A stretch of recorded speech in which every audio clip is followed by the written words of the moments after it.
Senator Lindsey Graham, Republican of South Carolina, said Tuesday that Israel will request $1 billion from the U.S. to replenish its Iron Dome missile defense system and other military supplies after an 11-day war with militants in the Gaza Strip.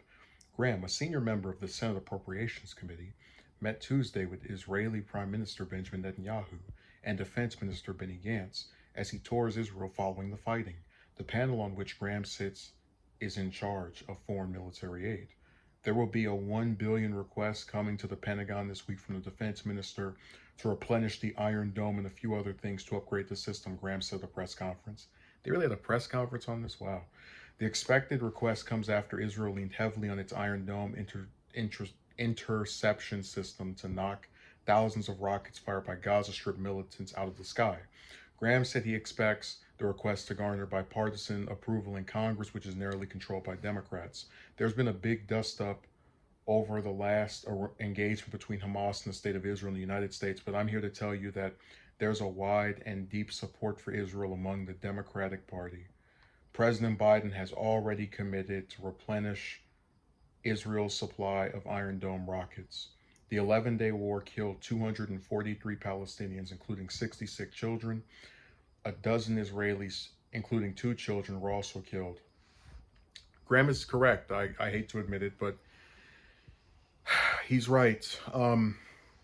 Unfortunately, there are a lot of Democrats who support the Israeli government in spite of all of the apartheid state practices they do with Palestinians. And there are a lot of American politicians that think the ultimate role of relations between the U.S. and Israel is for us to play the role of piggy bank to Israel's war crimes against Palestinian civilians and keep a tight lip on these injustices.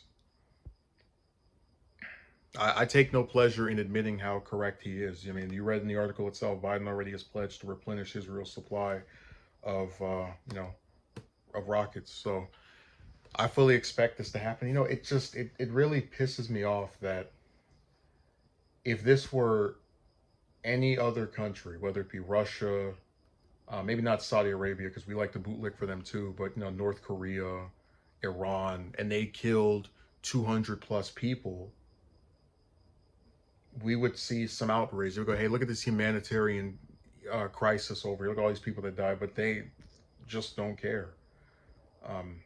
Israel has this weird blind immunity. I really can't stand it. And between being smeared as anti-Semitic for criticizing inhumane practices by a government and watching a bunch of American politicians act like they're representing Israel instead of the United States' best interest.